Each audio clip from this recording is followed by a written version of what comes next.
How should you communicate to be perceived as senior? How should you communicate to be perceived as a leader in your organization? So welcome to another coffee break here on my channel from Learning. My name is Heinrich. I'm an ex-McKinsey consultant and project lead. I'm an ex-CTO at a retail company, and also I'm currently a COO at a tech company. And in this video, I'm sharing 10 tangible and practical tips that you can apply tomorrow to enhance your communication in the workplace. And the first tip is to recognize that more junior people, they talk about tasks, they talk about deliverables, they talk about deadlines that they need to meet, whereas more senior people talk more about organizational topics. So do we have the right setup to achieve a goal? Do we have the right people in place? Do we provide the right support to make this happen? So if you want to be perceived as a leader, make sure to focus on these organizational topics and not only talk about work content. Next, in professional services, but trust us in corporate, you might often be faced with terms, expressions, situations that you are not familiar with. And it's easy to then fall into the trap to just out yourself as someone who doesn't have a clue, who doesn't know this lingo, doesn't know this word. And especially if this is then a term that is actually very commonly used in the industry, this might cast a negative light on you. So typically in situations like this, you are well advised to not just say, hey, I have no idea what this means. Can you please explain this to me? But instead you might want to reframe it. And this is actually a tip I got from my very first project lead at Accenture actually, where I did an internship back in the day, where he shared with me, so whenever he's not aware of a term, he just says, okay, can you please explain to me what this term means to you, what it means to you? Because this implies two things. First, that you have already some understanding of the term, but second, you might even have this higher level understanding that you recognize that different people might use a term in slightly different ways, which is almost always the case. And so if you ask that, then typically the person will give you a good account of that. And sometimes they might call you out, what do you mean by that? What does it mean to you, right? And then you say, hey, frankly, I don't know. So typically, even if they call you out on the tactic, it's not really a problem, but in most cases, you will then get a good answer based on this question.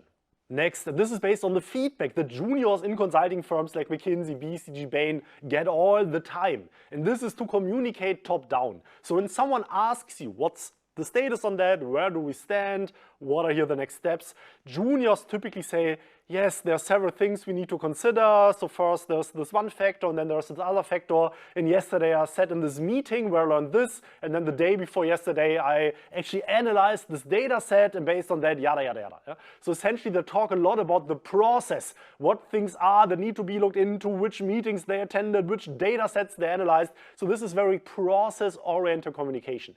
And the basic piece of advice is that, at least as a rule of thumb, you do not want to talk about the process. But if someone asks you, for instance, what's the status here on this initiative, you say, the result is this, or my current hypothesis is this, or my recommendation is this. So you completely leave aside the process, how you got there, but you just directly share the result. And this is at least a big part of what people call top-down communication, one of the most fundamental communication principles for professionals. Next, what do you do if you're already very busy? If this evening you already know that you will need to work late, but then someone approaches you and asks you to do even more, right? Hey, can you do this please as well? Is it possible for you to get this done as well? And here juniors often fall into the trap to feeling obliged to just say, yes, I will do it, okay, I will make it happen. And then they sit there, maybe work super late in the evening, or then I'm just not able to do it at all, which of course is negative as well. You still want to think of, especially in situations where maybe a third person approaches you, and then you feel like this is just not something you can do because there are so many things you already need to get done for the other person. You should ask yourself, if they want 100%, this is what they ask for, is there a way for you to maybe not needing to work on the whole thing, but to do something else that is maybe easier for you, less effort, and still can help them.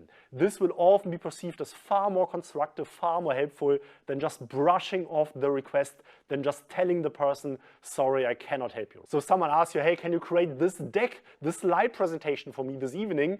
You might need to say, I cannot do it, but what I can do is I can send you this report I found yesterday that contains some important insights. Or what I can do is I can get you in touch with maybe somebody else of the team. I can do this or that for you. So at least try to be constructive, try to offer something in these types of situations.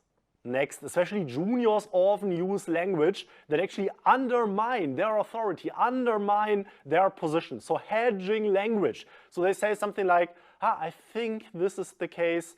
I'm not sure, probably it's that. Sorry to bother you. Here just one more thought I like to share here. So this is language that reduces, lowers the importance of what you have to say, discounts what you are sharing. Instead, share more bold language, share my view is that, allow me to share my view with that. In this situation, my recommendation would be that. This language directly radiates a completely different level of confidence and also of weight that you carry with the things that you are sharing.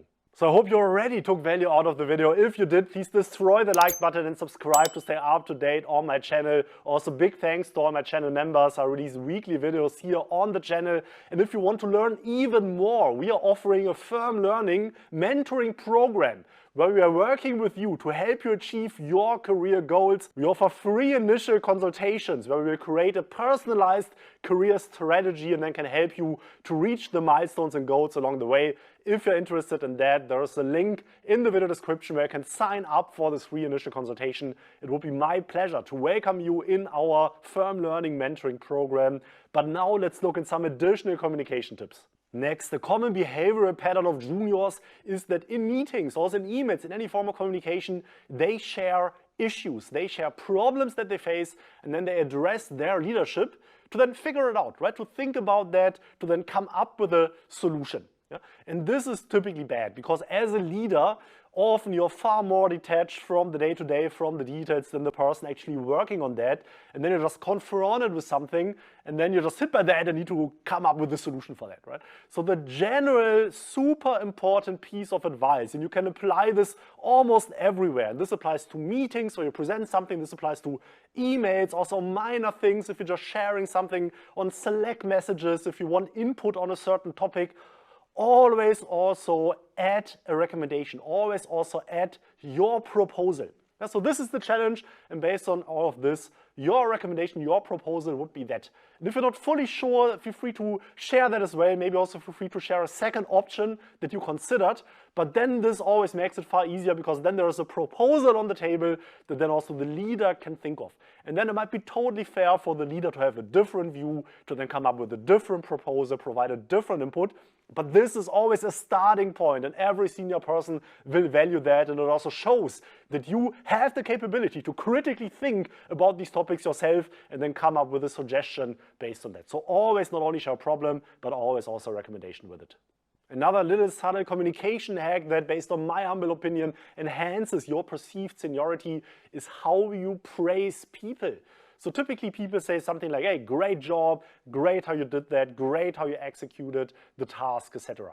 Typically, if you are more senior, you might, beyond someone doing a good job on something, you might also recognize the leadership involved in that, especially if it's not just an individual contributor who just completed a task, but that person maybe also managed other people, maybe also in a project lead type role, coordinated things with other colleagues. Here it's typically a far better praise to say, thank you for your leadership in driving this. Thank you for your leadership in making that happen. On the receiving end, I feel like that's always also far better praise, far more acknowledging praise than just saying, great job. And it also makes you perceive to be more senior if you are able to see good leadership and also call that out and praise people for their leadership abilities, potentially also in front of others. Next, juniors often struggle in situations where another colleague has a point of view, has an opinion, and the junior disagrees. And the person wants not to share a differing opinion, wants to share a contradicting point of view. And juniors often fall into the trap to then make a conflict out of that. The one person says, oh, this is what we should do, and then this other person, potentially the junior person, but often, of course, you see this also with more senior people, that person just says, no, we should not do this, this is wrong, we should do something else. Yeah? And often this then leads to conflict, especially if this allegedly more junior person is not the formal line manager of the other person. So if this person lacks the formal authority to just tell the person what to do. And this is, of course, a situation you are faced all the time with in professional services, but for sure happens very regularly in corporate as well, where now as a consultant, you have a different view and you are struggling to just tell the client, we cannot do this, this is wrong, etc. And I recently created a video on exactly this topic, how to deal with situations like this in a more elegant way. I don't just want to repeat the whole thing, so I will link it above here. Feel free to check it out for insights, how to handle this like a pro and not like a junior. Next, rather obvious, but I still don't do people applying this often and consistently enough, is to mirror the vocabulary of the audience, of the industry that you're in. So typically, if you walk into a new industry in consulting, but of course also in corporate, if you walk into a new firm maybe, there's industry-specific vocabulary and of course also firm-specific vocabulary, often also all types of abbreviations that are used in an organization. And it typically makes you perceived as very senior, especially if you're a consultant, also someone who understands the other person, who is actually perceived as the trusted practitioner if you are talking in this way as well. So very quickly, you want to pick up what are the terms that the clients are using, what are terms that your colleagues are using, what are abbreviations that colleagues and clients are using, and then you want to talk like that as well, because then this shows that you're a veteran, that you understand the industry and understand the client organization that you're working for. Next, both in professional services but also corporate contexts, you're finding yourself in situations where you're talking to another person in an interview or maybe in a sales conversation or maybe also in a negotiation, and you want to elicit more information from that person. And very often what happens is that person might not give you the information just like that, right? So you're asking a question and the person gives a very superficial answer, and then the typical impulse is that then the more junior person just keeps talking and talking, talks and talks, asks more questions, you don't really get the answer and so on. And a big recommendation that I can share with you in these situations is to strategically use silence. So in situations like this, where the other person maybe gives you an answer and you are not quite satisfied with the answer, you'd like to know more, you just say nothing. Up to the point where it gets somewhat uncomfortable. And what you will often see happen in these situations, that indeed it feels uncomfortable for the other person as well, and then the other person just continues talking, adds additional points, adds other observations, other things that are helpful for you. Again, this is also a very well-known negotiation technique. If the other person shares something you don't agree with, you just say nothing and let the other person continue. In sales conversations, if you want to get more information from the prospect you are talking to, just wait and see what the person shares. Strategic use of silence, extremely important in corporate communication.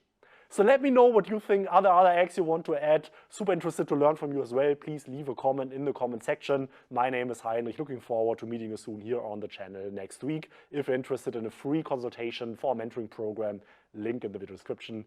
Bye-bye.